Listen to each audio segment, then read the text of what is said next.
A throne means somebody is ruling.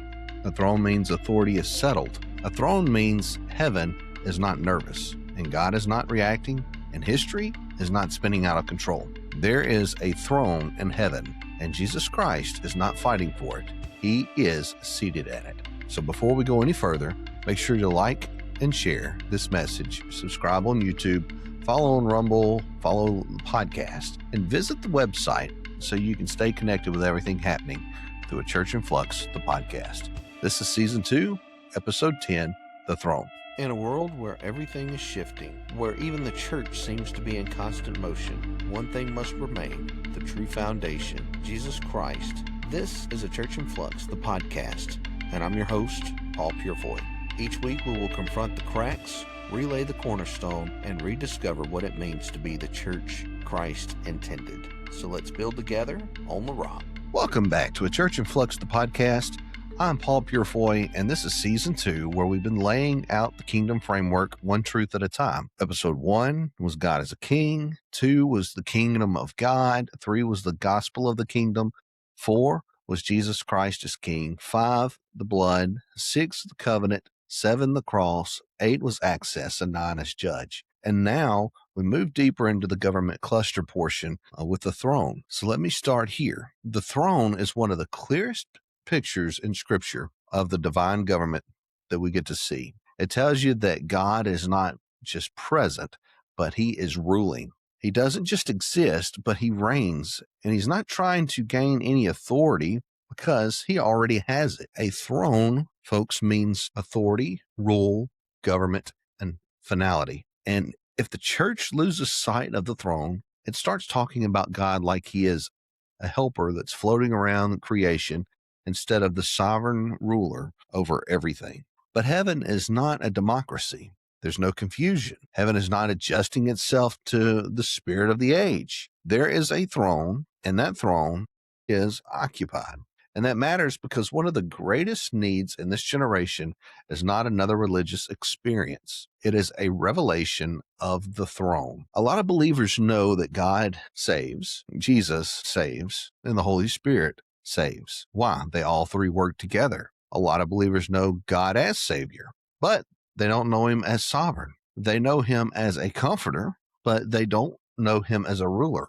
You see, folks know him as a provider, but not as the one who sits on the throne, who is the center of all government. And that's when it happens. Faith becomes unstable. Your prayer becomes weak. The worship that's there becomes casual to you.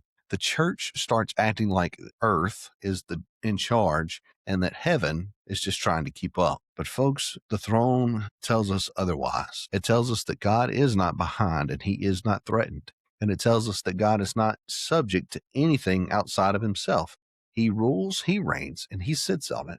Now let's go to Scripture. Isaiah chapter 66 says, "The heaven is my throne, and the earth is my footstool." And that's not poetic filler, folks. That is a declaration provided. It is the scope of heaven. Heaven is the seat of his rule, and the earth lies beneath his authority. The kingdom that is there is above our existence. There is a kingdom framework that has been established. And folks, he rules it.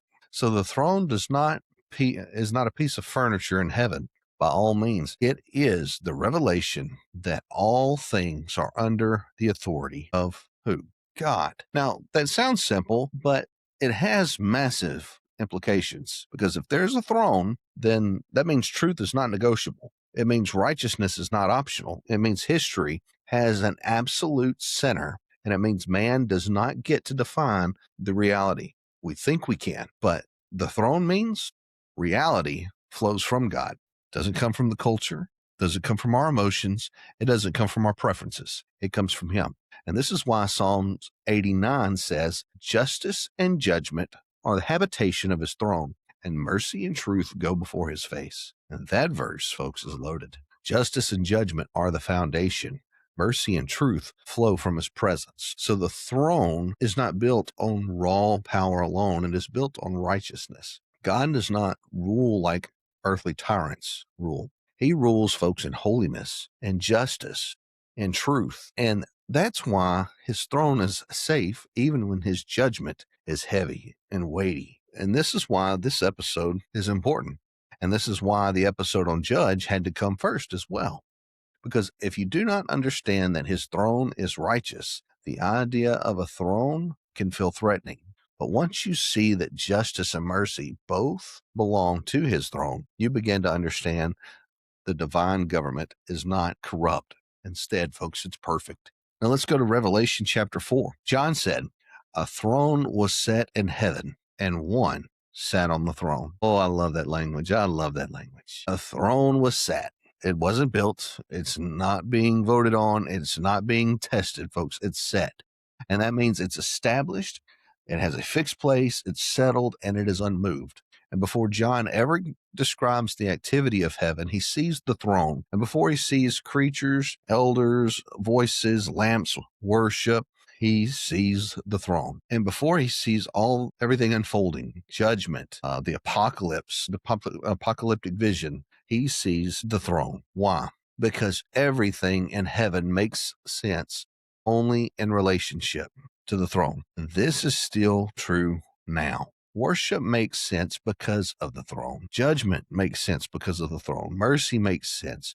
The church makes sense. The cross makes sense because of the throne. And without the throne, Christianity gets reduced to some kind of a private spirituality. But when the throne is in view, you realize the gospel is not just about a personal comfort. It is about the reign of God revealed in Jesus Christ. Now, let's bring Jesus into this, because the throne must always be preached through Jesus Christ. The government cluster that we're looking at cannot be something that's abstract, and it cannot become a system that's heavy, and it cannot turn into the language about structure while it's being spoke about, because if it's just being done that way, we'll be losing sight of the Son. And Ephesians says Christ was raised from the dead and seated at the right hand of God, far above all principality, power, might, and dominion. And Colossians says to seek those things which are above, where Christ sitteth on the right hand of God. So the throne is not about the Father's sovereignty in the abstract. It is about Christ's exaltation. Jesus Christ is enthroned. The one who was mocked is enthroned.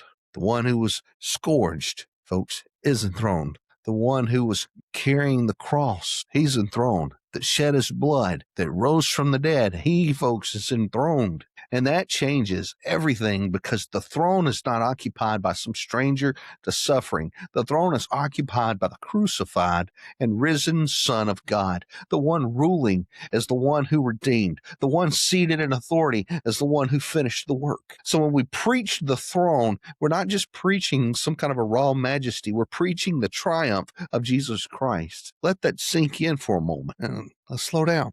The throne means his work was accepted, sacrifice was sufficient, victory was complete, and he is not waiting, folks, to become Lord. He is, in fact, Lord. And that is why seated language matters so much, because Jesus is seated because the work of atonement is finished. He is seated because his authority is established. Jesus is seated because there is no rival throne to equal him and to his throne. Now, yes, there are rebellious powers in the earth.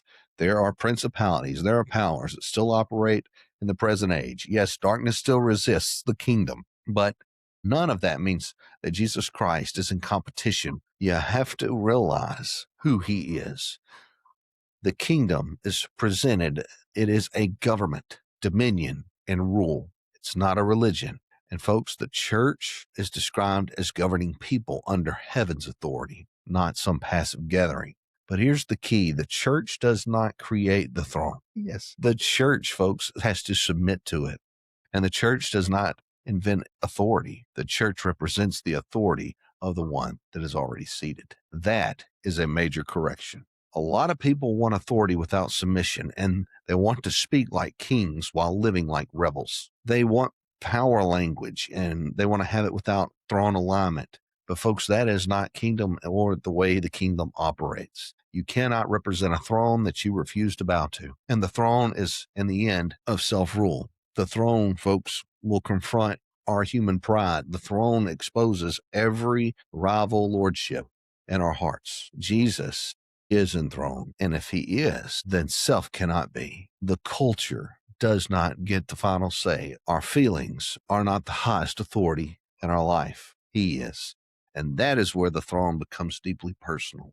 Because this episode, folks, is not about heaven's architecture. It is about whether your life is aligned under the rule of the enthroned Christ. Let's go a step further and deeper. Hebrews chapter 4 calls it the throne of grace. And that is beautiful. Not just the throne of power or of judgment, but the throne of grace. And that means the throne is not only where authority resides, it is where help is found. It's where mercy is obtained, and it is where grace is given in the time of need. And do not miss how powerful that is, because the throne is high. The throne's holy. The throne is glorious. But the best thing is it's not unreachable. It's not closed to you and I as believers. It is through Christ. So the throne is not shut against those who come by faith. And that bridge, folks, that bridge brings us back to what we've covered in Access. The believer does not come to the throne as an intruder. We have to come through Jesus Christ. And that is why the throne is not just some terrifying for the redeemed, because it would be terrifying if we didn't have that access. Folks, it is the throne of grace. But again, we cannot cheapen that. It is grace from a throne, not grace from sentiment or from weakness or from compromise. It is grace flowing from divine government. And that means grace never rebels against righteousness. Grace never undermines holiness. Grace never excuses what the throne condemns. Grace helps the believer come into alignment with the reign of God. So the throne of grace is not the softening of God's government. It is the merciful expression of it through Jesus Christ. And I want to bring Daniel in here again, because Daniel 7 gives us the Ancient of Days seated in judgment. Revelation 4 gives us the throne set in heaven. Hebrews gives us the throne of grace. Ephesians gives us Christ seated above all powers. And when you put that together, you get a powerful picture that the throne is judicial, it is sovereign, it is gracious, and it is Christ-centered. So whenever you think of the throne, do not think of a cold, distant seat of control. Think of the government of God established in holiness, justice, mercy, truth, and it fully reveals Jesus Christ. It shows God is love. Now let's get kind of practical here. What does the throne mean for you and I as believers right now? First, it means your life is not at the mercy of chaos. And the world may look unstable, but nations may be at rage and fighting. Cultures may revolt against truth. Systems may collapse. Hell may resist. But none of that means that heaven has lost its throne. God, folks, still reigns. And that ought to settle your spirit. Number two, it means that prayer is not shouting into emptiness. You are coming before the throne. It's not an idea, atmosphere. Folks, it's a throne. It's a real. And that throne is occupied by the God who rules and the Christ who mediates it. Number three, it means worship must recover reverence. We're not gathering around religious vibes at all. We are approaching the reality of a divine government, and that should put weight back into our worship. Number four, it means your obedience matters. Because if there is a throne, then your life is not your own. And if there's a throne, we have to arrange ourselves, which means we have to change. We have to arrange our life to become in alignment with Him. That means you must surrender your heart. You must confess that He is Lord, because you can't do however you please. You and I are living under the government of the King, and He is the authority and in control. Number five, it means that the church must stop acting powerless, not arrogant, not flesh-driven, but powerless. The church was never meant, folks, to be passive. It was meant to carry heaven's rule into earth. It was meant to be the ambassador place of gathering, where heaven's rule in this earth occurred as a called out governing people under Jesus Christ. And that theme is explicit, and it's all through Scripture. We can see it. We see the kingdom of God. We see the kingdom of government in operation. And I want to say something else here. The throne also exposes lies. One of the strongest lines that I've heard is that the renewed mind is what happens when truth builds a throne while deception builds a fortress. That is powerful because it shows that the battle is not just out there in society. It shows that it is in the mind as well. Whatever sits on the throne of your mind governs your life. And if truth is enthroned, your life moves toward freedom. If lies are enthroned, then your life is going to move toward a bondage. If Jesus is enthroned, you will find that order will come if you abide in him. But if yourself is enthroned, confusion will follow. So this episode is not just about a throne in heaven. It is about heaven's throne establishing order in you. And that is why repentance matters. And this is why renewal matters. This is why the word matters. And because the believer's life must be brought under the rule of what is already settled in heaven. Now, I want to say this plainly, as I know how. The throne means, folks, God is not adjusting to history. History is moving toward his purpose. And Jesus is not trying to become Lord because he is Lord. And heaven is not in a retreat. Why? Because the kingdom of God is advancing. Grace has authority behind it. Mercy is not weak. It comes from the king. It is royal. And your life, folks, your life is called into alignment, not some casual religion. So when you think of the throne, do not just picture majesty, picture government. And do not just picture a light or picture glory or picture heaven. Folks, picture authority, rule. Picture Christ seated, reigning, and calling his people into alignment with his kingdom. That's throne, folks. That is what we get to call the throne. I want to pray with you because, folks, we need to get our eyes upon Jesus. We need to get our eyes on the throne of God, the kingdom of heaven. And we need to realize what we're in this world. For we battle not against flesh and blood, but against principalities and powers. We're trying to fight an unseen battle through seeing eyes, and we're doing it incorrectly. We must open ourselves and allow Jesus to work through us. Allow the Holy Spirit to operate. Get in alignment with where we need to be. Dear Heavenly Father, in the name of Jesus, open our eyes to the throne. Deliver us, Father, from the small thoughts about you. Help us, Lord, not to have casual ideas about grace and weak views of your government. Lord, let us see that heaven is not confused. Christ, Lord, that Christ is not struggling for authority, but he sits at your rule and is in perfect righteousness. His mercy, truth, and holiness is reigning. Teach us to bow where we have been rebellious and trust where we have been anxious in our lives. Lord, to bring our worship back into alignment where it's not casual, but brings the reverence and lives under the government of the enthroned Christ. Let the throne settle our hearts, our minds, and anchor our lives in Jesus' name. Amen. Folks, thank you for joining me in this episode of A Church in Flux, the podcast. Again, please be sure to like, share, subscribe. Check us out on Rumble, YouTube, as well as your favorite podcast platforms. You can visit also paulpurifoy.com. You can check out all the podcasts that we have through there, the other episodes, other podcast shows, as well as purchase the books to help build you up on a true foundation, give you a story, or help you learn some things from the beginning. Until next time, stay anchored in Christ, stay submitted to the throne, and keep living under the rule of the King. All the best, and God bless. Thanks for joining me today on A Church in Flux.